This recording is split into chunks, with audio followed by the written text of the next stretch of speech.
Hello, and welcome to another edition of Pablo El Molinero's fabulous Museum of Stupid. In this edition, we honor a sizable collection of individuals, those people who continue to reference the 34 felony convictions of Donald Trump in New York State. Pablo El Molinero.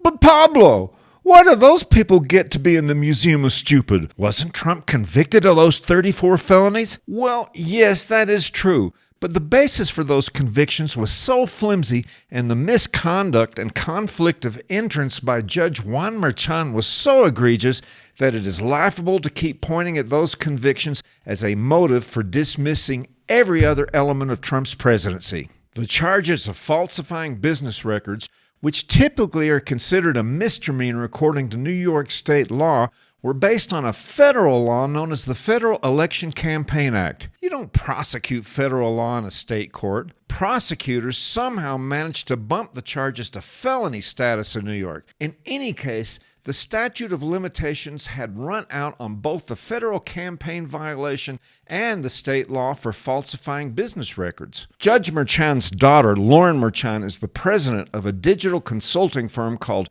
Authentic Campaigns. Their clients included Joe Biden and Kamala Harris. The firm allegedly used the trial as a fundraising tool for their work. Of course, this is my opinion, but that fact alone should have been enough to force Judge Merchan to recuse himself from the trial. Also, the good judge improperly allowed Stormy Daniels to testify, even though what she had to say had nothing to do with the underlying case of falsifying business records. A payment of $130,000 for the rights to her story had already been conceded. The fact that she had already publicly flipped her story more than a couple of times should have disqualified her. It's clear to me that Judge Merchan wanted to embarrass Trump with salacious testimony from a porn star.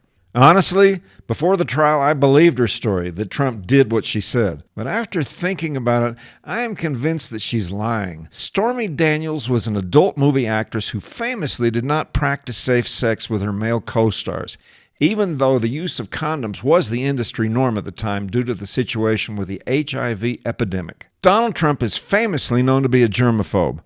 I believe that he did a lot of things as a young hotshot billionaire real estate mogul, but I no longer consider Stormy Daniels' story to be credible. Anyway, I apologize for getting so serious, because the Museum of Stupid is a fun place where families can go and learn about stupidity in all its illogical glory. So congratulations to our new group of inductees.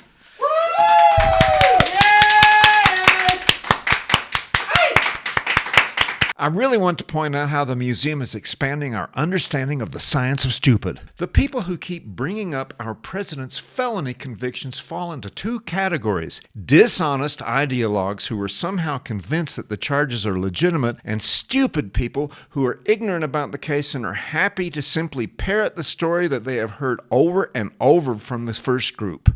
So you might think that we should only be honoring the stupid people here. But after a lengthy discussion, the board have decided that we should be more inclusive. We have concluded that blatant dishonesty in the face of overwhelming evidence meets a legitimate standard of stupid. Much like someone might deny eating my last case of birthday cake, even though they have chocolate icing smeared all over their face. Anyway, thanks for watching. Give this video a like and be sure to subscribe to the channel. And if you have any suggestions for others who might merit recognition by the Museum of Stupid, please let us know by leaving a comment in the comment section. A quick update to the physical museum scheduled for inauguration in April 2053. Besides that prick on the city council, it appears that he has gotten some help from his cohorts on the Lubbock board of ass clowns. It seems that those criminals want to charge everyone a fee of $50 a year to have a security system. Truth is, we were actually considering not having any electronic system. It's well known that prairie dogs are better than Dobermans when it comes to guarding homes and businesses. I don't even know if that means we're expected to pay a fee for each prairie dog or what. It could add up to millions of dollars a year that we haven't budgeted for. Obviously, this is just about the museum, and they're trying to discredit us in the eyes of honest Lubbockites by making everybody pay and blaming it on us. Well, I'm telling you it won't stand. We have already organized a massive resistance campaign among the honest, hardworking citizenry, and I guarantee you all that by the time we post this, the city council will reverse their outrageous and stupid tax on the honest common man. Once the museum is open, we're going to make a special plaque just for them. This is Pablo, El Molinero. Thanks for watching.